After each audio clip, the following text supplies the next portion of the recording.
فضيلة الإمام الأكبر الدكتور أحمد الطيب شيخ الجامع الأزهر، لا يصح إيمان المرء دون الإيمان بالقضاء والقدر. اعتدنا حين نسلم أمرنا لله سبحانه وتعالى أن نقول هذا قضاء وقدر. ما هو الفارق بين القضاء والقدر؟ قبل أن نتعرض لهذه المسألة مولانا، أود أن أستمع من فضيلتك إلى تأكيد لملخص قضية الخلاف بين المسلمين حول صفات الله سبحانه وتعالى. كيف نتعامل نحن المسلمون مع هذا الجدل؟ بسم الله الرحمن الرحيم. الحمد لله والصلاة والسلام على سيدنا رسول الله وعلى آله وصحبه، وبعد. أؤكد لك أن المسلمين هم براء من الدخول في هذا الجدل، ويعني هذه مسألة علمية بحتة بحثية. مشكلتها أن تخرج من إطار البحث والدراسة إلى حيث العامة وإلى حيث الدهماء وإلى حيث أن يبقى لها فريق يقول لا لا لا تؤولوا، وفريق يقول هذا هو الإشكال. أما أنها يعني ما احنا درسناها في كلية أصول الدين، ووجدنا من علمائنا من ينتمي إلى أهل السلف ويفوض، ووجدنا من شيوخنا من يقول لا بد من التأويل، والمسألة قبلت هكذا كبحث. إنما المشكلة أن تكون أو أن تنزل من دائرة العلم والبحث إلى دائرة التمذهب والتحزب للمذهب، لأن المذهبين متناقضين. فلما إذا نزلت بهما وإلى الأرض وإلى الشارع وإلى المساجد، والآن في البيوت الكلام ده في ناس بتروح في البيوت تعلم الكلام. طيب، وأنت تعلم أن وراءها أموال ووراءها يعني توظيفات. هذا هو الخطر، وهذا هو اللا إسلام. هذا حرام، والله العظيم هذا حرام. لأن ماذا يفيد المسلم بالله عليك في حياته العملية والحياة الدينية؟ أو الشاب اللي هو رجل مثلا أخذ قسطا من التعليم وراح بيشتغل وبيشوف أكل عيشه، يعني ما دخله في وماذا يضيره أن لا يفهم هذا خالص؟ لا شيء على الإطلاق. وكما قلت إن الله سبحانه وتعالى لن يسألنا عن هذا الكلام، وليس من أسئلة القبر وماذا تقول، هل أنت مفوض ولا مثبت تيمي ولا مؤول أشعري ولا مفوض سلفي. وليس في هذا استبعاد للعقل ولا تغييب للعقل. لا، دي مسائل عقلية بحتة يعني للبحث العلمي فقط، ومقصورة على المتخصصين ليعرفوا تراثا سبق فقط. إنما يعني عمر المسلمين ما اشتغلوا ببلد مسميها بلد المفوضة، وبلد يسميها بلد المؤولين، وبلد يسميها بلد المثبتين التيميين. إنما أنا حينما تثار هذه المسألة، أنا حضرتك سألتني معنى سألتني أنك أنت بتسمع إنه القصة، استمعنا إلى هذا الجدل طبعا، ورد إلى أسماعنا. طيب، أن هناك خلاف. أنت راجل مذيع ومتخصص ما شاء الله في الإعلام، ما إيه اللي سمعك هذا الكلام؟ لولا أن هناك جهات، وبالتأكيد في آخرون طبعا، في آخر. هذا المشكلة طبعا. أنا شخصيا ما عنديش مانع تبقى مفوض، ومش إحنا الأزهر كله كده، أهلا وسهلا، سلفي أهلا وسهلا، مفوض كله، لأن كلنا كما عندنا حديث من صلى صلاتنا واستقبل قبلتنا وأكل ذبيحتنا فذلك المسلم الذي له ذمة الله فلا تغفر الله في ذمته. ده في البخاري، ويؤمن به ابن تيمية وابن حنبل ويؤمن به الأشعري والناس كلها. خلاص انتهى الكلام. وعندنا أيضا المذهب الأشعري، لا يخرجك من الإيمان إلا جحد ما أدخلك فيه. اللي أدخلني في الإيمان إيه؟ بنص النبي صلى الله عليه وسلم، الإيمان بالله وملائكته وكتبه ورسله واليوم الآخر. فإنكار هذا هو الذي يخرجني من ما قالش كمان وأن تكون مفوضا، والله لا قال أن تكون مفوضا أو أن تكون مثبتا أو أن تكون مؤولا. يبقى ده فعلا يهمني، لكن لم يطرأ على بال الصحابة هذا الكلام. فإذا هذا الكلام جاء متأخرا حينما كان هناك طرف علمي. لما نحييه الآن ونقول يعني أن ده فارق بين والذي يؤول المبتدع والذي يؤول ده؟ في أبحاث يعني ودكتوراهات وماجستيرات وشغالة على الموضوع ده في جامعات كثيرة، وأصبح شيئا فشيئا. هو ده الفرق بين المسلم وغير المسلم. هذه كارثة بكل المعاني، ويجب إما أن تدرسوا هذه المسائل في إطار العلم والبحث العلمي وفقط، وإما أن تتحملوا مسؤولية الفتنة التي يعني الآن ويقتل بعضنا بعضا بسببها. المذاهب الموجودة داعش وغير داعش تقوم على هذا الكلام طبعا. إما أن تعتقد فعلا أن الله عينا وبلا كيفية، وإذا أولت أنت راجل خارج الإسلام. فأنا يعني عرضت المسألة دي لخطورتها، وأقول للمشاهدين وأنا مسؤول أمام الله: لا يهمكم من قريب ولا من بعيد أن تجهلوا هذه القضايا جهلا تاما، ولا حد حيسأل ولا مسؤول عملك وإتقانك لعملك، لأن كلمة العمل وردت كم مرة بعد الإيمان، مقرونة بالإيمان، ولا خلاف عليه، ولا خلاف عليها عند الناس جميعا. سايبين كل حاجة، تلاقي البنت اللي متخرجة مش عارف ايه وبعدين ده احنا في مصر هنا في السبعينات او من اخر السبعينات العناوين الرسمية في الاخبار وفي الجرائد: هل الله في السماء؟ يا إلهي. ايوه نعم. وكان يكتب هذا لان طبعا يعني ما هو في تمويل، في تطبيل لمذهب معين عشان ينتشر، وغزينا به افريقيا وغزينا به اسيا، والنتيجة كل واحد منا بيقتل الثاني. وعن جهل وليس عن قراءة. المشكلة أن التعصب للحنبلية القديمة من الحنبلية الحديثة، هذه المشكلة. يا أخواننا ما تتعصبوش، أنا أحطني جنبك، أنا الإسلام يسعني إلى جوارك، يعني التنوع أؤمن مهم بما تشاء به. وأهلا وسهلا برأي الإمام ابن تيمية، وأهلا وسهلا برأيك، لكن لا تقصيني. يعني التنوع هام. هذه المشكلة. ما أنا أشعر وأقدر أكفرك لو عايز أكفرك وأقول لك أنك أنت رجل مشبه ومجسم، والإسلام لا يعرف التجسيم، لكن لا، أنا ممنوع من أن أنا أكفر من يفهم أو من يميل فهمه إلى هذا. ليه أنت تكفرني؟ خليني جنبك، أنا بقول لك أنا وأنت مسلمين وتعالى نصطلح. لا، يا أنك أنت تقول إن الله عينا، لأن اللغة بتقول عينا، ثم تقول لي وليست كعين. إيه عينا ليست كعين؟ يعني إيه؟ هذا أنا من وجهة نظري هذا تناقض. إذا قلت لي عينا خلاص لا العقل لا يسعه إلا أن يتصور من هذه الكلمة ويفهم من هذه الكلمة هذا الشكل. هتقول لي بلا كيف، بلا أين، بلا كذا، في النهاية أنا عندي حلقة سوداء وحولها حاجة بيضاء، كبرها صغرها، قول هو ده تشبيه، وهذا هو الممنوع. هذا هو الممنوع بنص الآية. فيا إما أن تكون مفوضا كما قلنا، وإما أن تكون رجل مؤول وتقول يا عم أنا بأصرف المعنى اللغوي أو الظاهر اللغوي لهذا اللفظ مباشرة علشان تبقى أنت أمام يعني مستوى آخر. هذا هو ما أردنا أن نقوله. ويعني لولا والله أن هذه المذاهب نزلت الشارع وأنا مراقبها وأقرأ فيها من زمان، وأتساءل ماذا جنينا من وراء هذا.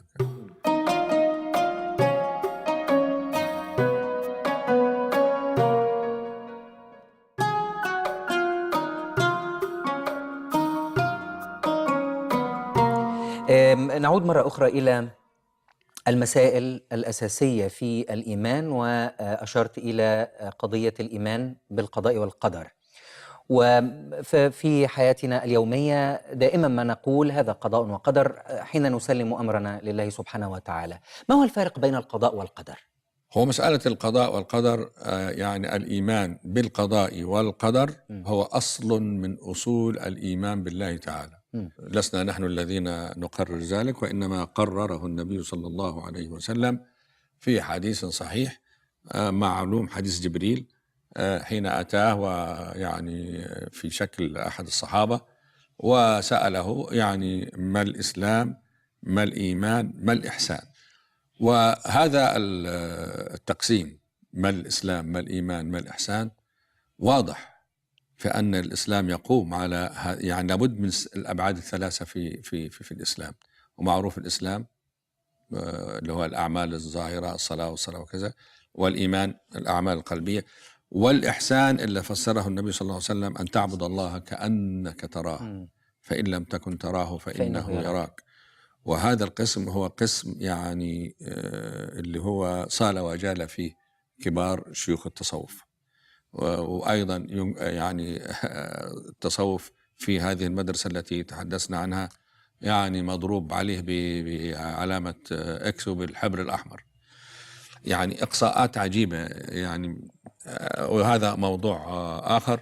لكن لما سئل النبي صلى الله عليه وسلم عن الإيمان قال أن تؤمن بالله وملائكته في رواية وكتابه، طبعا في أكثر من رواية لكن كلها بمعنى واحد: كتبه ورسله واليوم الآخر، وفي أن تؤمن بالبعث، وبعدين وأن تؤمن بالقضاء والقدر. من مجموع الروايات أن تؤمن بالقضاء والقدر خيره وشره، حلوه ومره من الله. وهناك رواية أخرى أعتقد يا مولانا وأن تؤمن بالقدر كله. وأن تؤمن بالقدر كله، أيوة. وأن تؤمن بالقدر كله خيره وشره، حلوه ومره من الله. فإذا أحد أعمدة الإيمان التي بينها النبي صلى الله عليه وسلم في إجابته عن سؤال جبريل أن تؤمن بالقدر أو أن تؤمن بالقضاء والقدر. طيب، ما هو الفارق بينهما؟ نستتحدث على، لكن الأول يعني لازلنا في مرحلة الاستدلال. مرحلة الاستدلال. فمرحلة الاستدلال على أن القدر جزء من الإيمان بالله، فإذا انتفى ينتفي الإيمان بالله، لأنه جزء مكون. هنعتبر ده دليل عقلي؟ ده دليل نقلي. ما ذكرناه دليل نقلي، دليل من النص. دليل النص، يعني هو ثابت بالنص وبالعقل. نعم. فبالنص هذا الذي تحدثنا عنه النبي صلى الله عليه وسلم قال لنا نصا أن الإيمان بالقدر هو جزء من الإيمان بالله سبحانه وتعالى، بحيث لا يستطيع المؤمن أن يزعم أنه مؤمن بالله وملائكته وكتبه ورسله واليوم الآخر ثم يقول أنا لا أؤمن بالقدر. ينهار كل هذا معه. طب. الدليل العقلي، احنا يعني نحن أثبتنا في حلقات سابقة أن الله سبحانه وتعالى من صفته العلم والقدرة، له صفة اسمها العلم، وله صفة اسمها القدرة، وله صفة اسمها الإرادة. واتفقنا أو بينا أنها صفات قديمة وأزلية، قبل أن توجد المعلومات، قبل أن توجد المقدورات، قبل أن توجد المرادات. إذا اتفقنا على أن هذه الصفة صفة كشفية، العلم سبحانه وتعالى هي صفة كشف، يعني منكشف له سبحانه وتعالى ما كان وما سيكون إلى يوم القيامة. ثم أراد الله سبحانه وتعالى لهذه الموجودات أن تكون على كذا، لكل موجود أن يكون على كذا وأن لا يكون على كذا. قلنا صفة الإرادة صفة اختيار، يعني تختار كما قلنا، يعني اختارت لهذا الشخص أن يأتي في يوم كذا دون باقي الأيام، على لون كذا دون باقي الألوان، على قدر كذا من الزكاة دون، وهكذا. فلأن قلنا الممكن هو قابل لكل المتقابلات، فكونه يأتي على مقابلات محددة اللي احنا بنشوفها ده معناها أن هناك من اختار له هذه الصفات أو المتقابلات دون المتقابلات الأخرى، دون، لأنه يعني هو لا يملك أن يكون هكذا. فمقتضى العلم والإرادة التي خصصت، ثم تأتي القدرة لتخرج يعني هذه الموجودات أو هذه المقدورات على حسب ما سبق في إرادته وفي علمه سبحانه وتعالى. هذا يعني أن كل من يأتي ده هو تحت مظلة القضاء والقدر، تحت مظلة القضاء والقدر. وفي يعني حديث شريف: أول ما خلق الله القلم فقال له اكتب، فقال ربي ماذا أكتب؟ قال له اكتب ما كان وما سيكون إلى قيام الساعة. يعني العقل هنا يقول ما دام في صفات بهذه الصورة، يعني علم كاشف اللي حيجي كله إيه، وبعدين كاشف قبل أن يوجد، فمعناه ما سيوجد لابد أن يكون على وفق العلم، ولا بد أن يكون على وفق الإرادة، ولا بد أن يكون على وفق القدرة، وإلا لزم الجهل في علمه سبحانه وتعالى، والله منزه عن ذلك. ولزم تغير الإرادة، وإحنا قلنا الصفات هذه يعني لا تتغير لا بتغير المعلومات، العلم لا يتغير كعلمنا نحن. علم أنا مثلا بأن حضرتك موجود دلوقتي غير علمي بأنك أنت لما تمشي أنك كنت موجودا. علمي يتغير، لكن علم الله سبحانه وتعالى قبل أن توجد أنت، فيش حاجة اسمها قبل وبعد، أنت يعني موجود في علم، صورتك في العلم موجودة. ده المدون في اللوح المحفوظ يا مولانا؟ نعم، هو ده المدون في اللوح وفي علم الله سبحانه وتعالى طبعا. وده القدر، وهذا هو نعم المجيء على وفق هذا المجيء. لما تخرج على وفق هذا هو القدر. إنما صورتك في العلم كيف أرادها الله سبحانه وتعالى هي القضاء، قضى الله أن تكون هكذا ثم قدر أخرجك على وفق ما قضى. وكأن القضاء يعود إلى صفة العلم والإرادة، والقدر هو ما يرتبط أو ما يعود إلى صفة القدرة، وهي الإخراج من الوجود إلى العدم.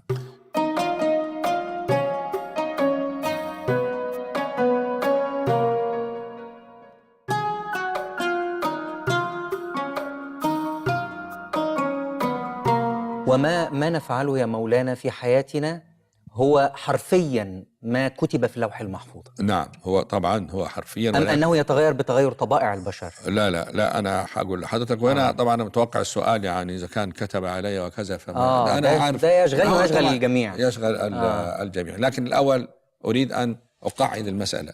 فإذا المسلم يلزمه أولا أن يعلم أن ما شاء الله كان وما لم يشأ لم يكن.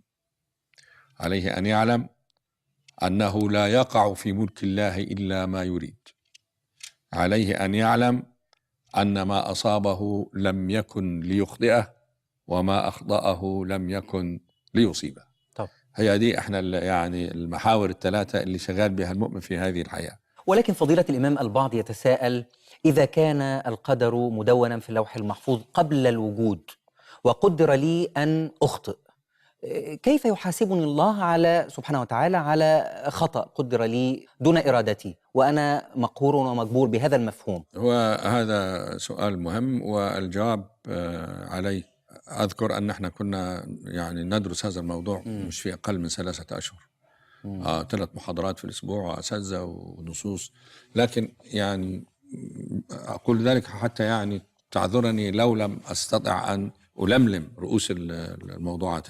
أول شيء يجب أن نعلمه أن القضاء هو سر من أسرار الله سبحانه وتعالى. القدر أقصد، القدر.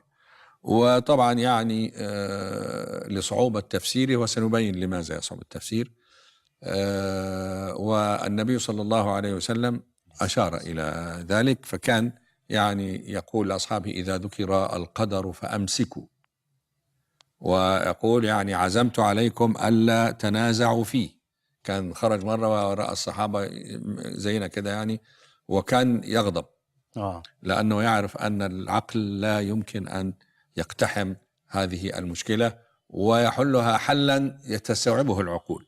الإمام أبو حنيفة له كلمة تشبه حكمة، لما سئل عن القدر قال: هذه مسألة مقفلة قد ضل مفتاحها.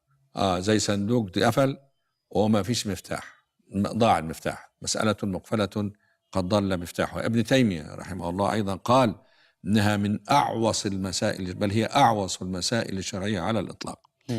ليه عندنا يعني هذا التقديم؟ لأن حقيقة الأمر هو كذلك. يعني هل هناك حرية مطلقة للإنسان؟ لا، أنا أقول لا. الحرية التي يعني تغنى بها الشعراء والفلاسفة الحرية المطلقة. طبعا. الحرية المطلقة يعني ربما أقول كلمة قد تصدمك، هي أسطورة وليست حقيقة. لأن الواقع الذي نعيش فيه نحن بين قطبين متعارضين، بين حتميات وحريات. الكون فيه حتميات على مستوى الكون، على مستوى الإنسان، على مستوى وظائفك، على مستوى وجودك، في حتميات خضعت لها ما في ذلك ريب، وفي حريات. مثلا أنا لست ولا أنت ولا أي أحد حر في أن يجيء في زمن معين ولا في مكان معين ولا على قدر ولا على شكل معين طبعا. ولا احنا اخترنا آباءنا ولا اخترنا بيئاتنا أحيانا ولا اخترنا طبائعنا. بالضبط، ولا اخترنا طبائعنا. حتى بيقول لك الطبع يطلع بعد الروح. ده يعني لأن الطبع ده أنت هو الواحد عايز يبقى وحش، عايز يبقى منفعل، عايز يروح السجن. إنما يعني هو يسير إليه بطبعه. ضع هذا في مقابل أنك أنت حين تريد أن تفعل شيئا تفعل، أو تترك شيء تتركه، فعندك حرية في الفعل والترك. لكن مسلوبة أو مصادرة منك حريات كثيرة جدا في أمور تخصك في الدرجة الأولى من حيث حياتك. أنت لا تملك أن مثلا توقف حركة الأمعاء ولا دقات القلب ولا كيفية التفكير ولا من كل المجاهيل اللي حتى العلم لم يكشفها حتى الآن. ومن أجل ذلك تجد في القرآن الكريم آيات تشير إلى أن الإنسان حر، وآيات تشير إلى أن الإنسان تحت سلطان القدر. هذه هي القضية.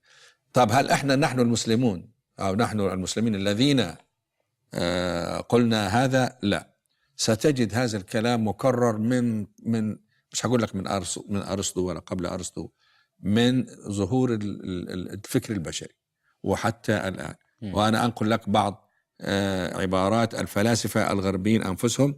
يعني هم يقولون أن هذه القضية تناولها العقل الفلسفي، العقل الديني، حتى العقل الفني، العقل الثقافي. والنتيجة إيه؟ النتيجة قال بعض الفلاسفة الغربيين قال إن الإشكالية الفلسفية الأولى في التاريخ هي كيفية التوفيق بين الحرية والحتمية. شفت الإشكال الفلسفي. بعضهم قال، فولتير قال غير ممكنة الفهم، غير ممكنة الإدراك. بعضهم قال هي مشكلة المشاكل. أنا بتكلم عن مستوى فلاسفة ومفكرين في الغرب وغير، يعني حتى غير متدينين. بعضهم قال هذه القضية درس قاس للعقل البشري. طبعا عارف الامتحان اللي بيرسب فيه كل مرة تلميذ وبعدين ده بيبقى درس قاسي بالنسبة له. هذه القضية بالنسبة للعقل البشري هم يقولون لا، لسنا نحن المسلمين فقط، درس قاس للعقل البشري. رينوفوليه قال كلام، يعني قال أن هذه القضية إعلان لوفاة التنظير العقلي أو التفكير العقلي. نعم، قال هذه القضية حتف للتنظير العقلي. السؤال الذي يشغل بال الجميع: هل الإنسان المدون قدره منذ الأزل مخير أم مسير في أفعاله؟